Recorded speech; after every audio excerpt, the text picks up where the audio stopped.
राधा वल्लभ श्री हरिवंश श्री जी की कृपा से आप सभी भक्तजन एकदम स्वस्थ होंगे और श्री प्रिया जी की सेवा में मस्त होंगे, श्री राधा नाम में मस्त होंगे। तो श्री जी की कृपा से हम श्री पंडित जी महाराज के पावन चरित्र को श्रवण कर रहे थे। श्री गया प्रसाद जी महाराज के पावन चरित्र को श्रवण कर रहे थे। देखिए, कुछ महापुरुष जन होते हैं जो नियम नहीं करते हैं और परंतु उनका प्रभु की लीला में सीधा प्रवेश होता है। दूसरा जन कोई देखेगा तो उन्हें लगेगा कि वे तो कोई नियम नहीं करते, परंतु कुछ महापुरुष जन होते हैं जिनके पूरे जीवन में ही नियम है, जो नियम से ही हर कार्य को करते थे। उनके जीवन में बहुत नियम थे। इसी प्रकार श्री पंडित जी महाराज भी थे, जिनके जीवन में नियम थे, जो नियमों पे विशेष ध्यान देते थे। श्री पंडित जी के कुछ 11 नियम थे।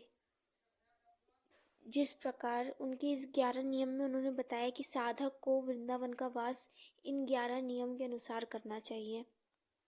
आइए हम सभी उस 11 नियमों को श्रवण करते हैं। जब ये पंडित जी, जब कोई साधक आता था तो श्री पंडित जी उसे यही 11 नियम बताया करते थे। तो श्री पंडित जी का पहला नियम था, जो साधकों को बताते, जो उनके पास आते थे, उनको पहला नियम बताते थे कि धाम जहाँ से शुरू हो रहा है, धाम की सीमा से ही मादक वस्तुओं का त्याग कर देना चाहिए। यानी कि मादक वस्तुओं का पान नहीं करना चाहिए, उसे पाना नहीं चाहिए। मादक वस्तु यानी कि मदिरा, धूम्रपान आदि आदि, ये श्री महाराज जी कहते थे, श्री पंडित जी कहते थे।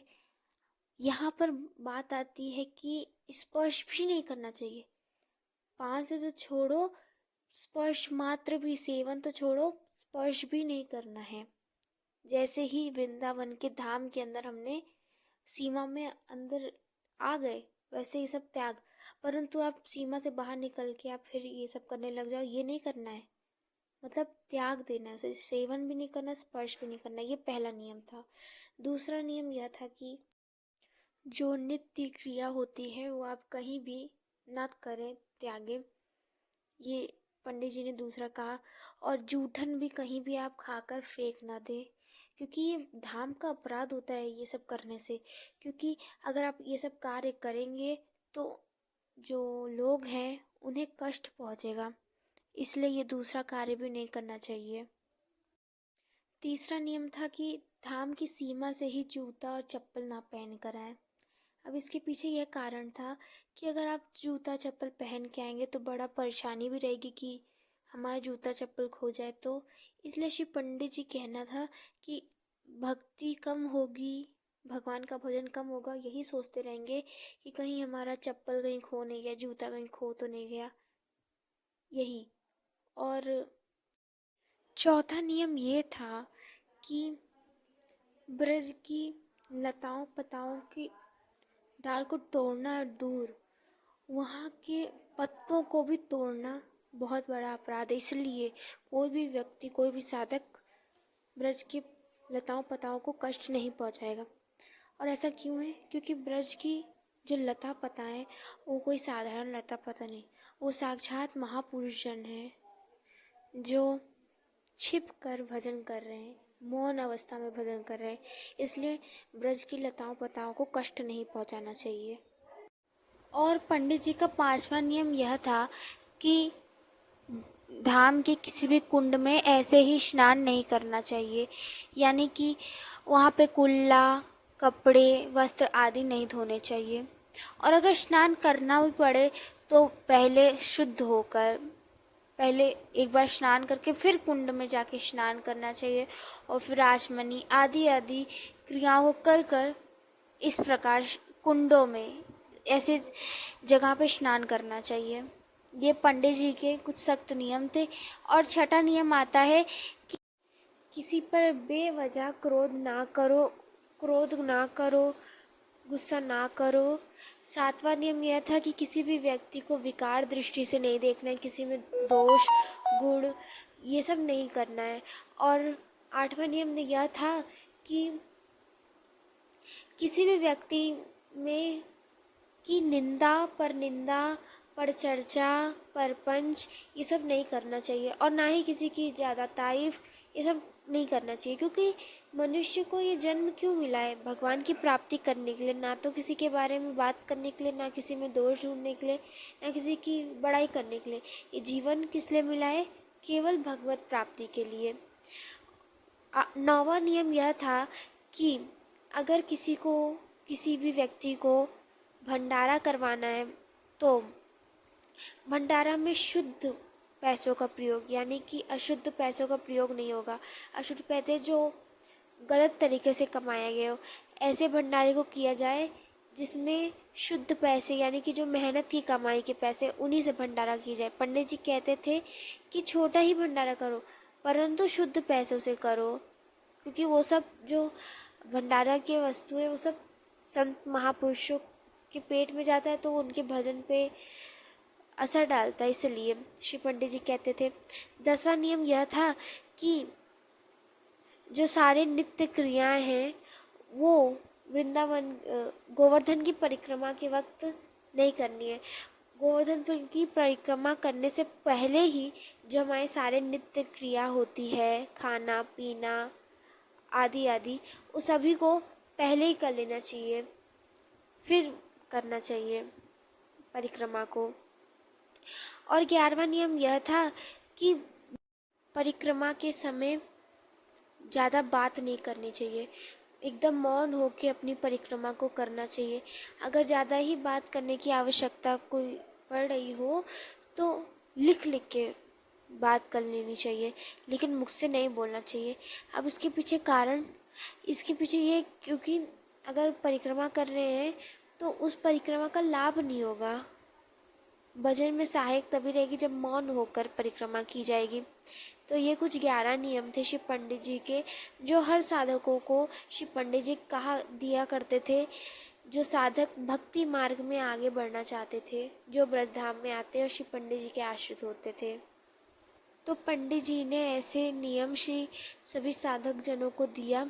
सभी साधक जन श्री पंडित जी की बातों को का मान रखते थे और सारे नियमों को करते भी थे। श्री पंडित जी ने जीवन भर श्री गिरिराज जी की परिक्रमा दी। थोड़े बूढ़े हुए, जब शरीर काम नहीं करता था तो वो छोटी परिक्रमा देने लग गए ब्रज में। फिर थोड़ा शरीर काम नहीं किया तो वो चबूतरा पे देने लग गए। फिर जब शरीर काम ही नहीं करता था, साथ ही नहीं देता था, तो श्री पंडित जी मानसिक परिक्रमा करते थे। अब क्या कर सकते हैं जब शरीर नहीं काम करेगी। फिर पंडित जी जब परिक्रमा करते थे तो उनका बहुत अच्छा ये था कि वो परिक्रमा करते समय जो गिरिराज जी के छोटे छोटे पत्थर होते थे उसे ले लेते थे और अपने झोली में रख लेते थे। और अगर कोई कंकड़ है, कुछ है, उनको जो रास्ते में है, परिक्रमा के बीच में पड़ रहे हैं, उसको उठाकर फेंक दिया करते थे।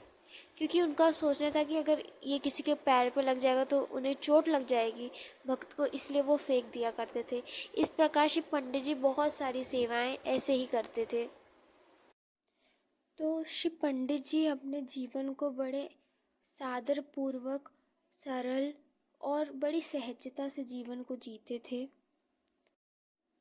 श्री पंडित जी जब गोवर्धन परिक्रमा करते थे तो वे हमेशा नीचे देख के चला करते थे और देखते रहते थे कि कहाँ कहाँ कंकड़ है, कुछ सामान है, क्योंकि उनका मानना था इन सब चीज़ों को फेंक देना चाहिए फिर चलना चाहिए, क्योंकि आने जाने वाले कई संत भक्त जन हैं जिनके पैरों में ये लगेगा, इसलिए वो सब फेंक देते थे।